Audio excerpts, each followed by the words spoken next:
আমি একটা জিনিস খেয়াল করলাম কি, কেন জানি মেয়েদের পছন্দের সব সময় উপরে থাকে প্লে বয় টাইপের ছেলেগুলা, ভালো ছেলেরা কখনো থাকে না।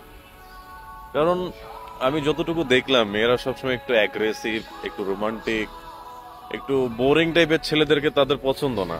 যেসব ভালো ছেলেরাই সবসময় বোরিং হয়, এই জিনিসটা আমি জানি।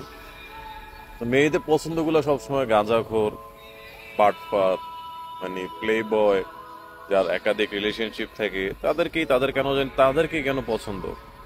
বা তাদেরকে পছন্দ হওয়ার রিজন গুলো থাকে অনেক, যে আসলে প্লে বয় করে কি, তারা অনেক রোমান্টিক কথাবার্তা বলে, একটা মেয়েকে ওই জায়গাটা দিয়ে দেয় যে হ্যাঁ তুমি আমার সবকিছুর উপরে আছো, তুমি আমার লাইফে সবকিছু। এবং তাদের পরিচয়টাই হয় এইভাবে ইমোশনালি।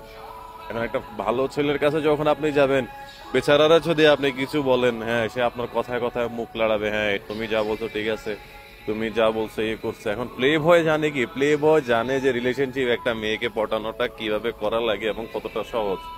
তো এই ক্ষেত্রে প্লে বয়টা সবসময় উপরে থাকে তাদের পছন্দে।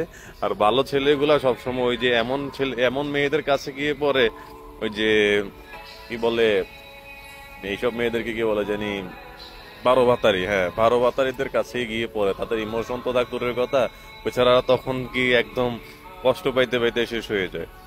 আর ভালো মেয়েদের ওই এইটাই পছন্দ, যে কেউ তাদের কেয়ারিং করুক, কেউ তাদের ইয়ে করুক। এখন ভালো ছেলেগুলো আসলে কেয়ারিং কেয়ারিং সম্পর্কে জানে কম, বুঝে কম। এটা আসলে আপনি যা বলবেন তাতেই হ্যাঁ, যা বলবেন তাতেই না, এই হচ্ছে আর কি কাহিনী। আমি আমার ব্যক্তিগত কথা, এটা ব্যক্তিগত লাইফ থেকে যতটুকু জানি বা যতটুকু বুঝছি, যে প্লে বয়দের সকল মেয়ে পছন্দ করেন।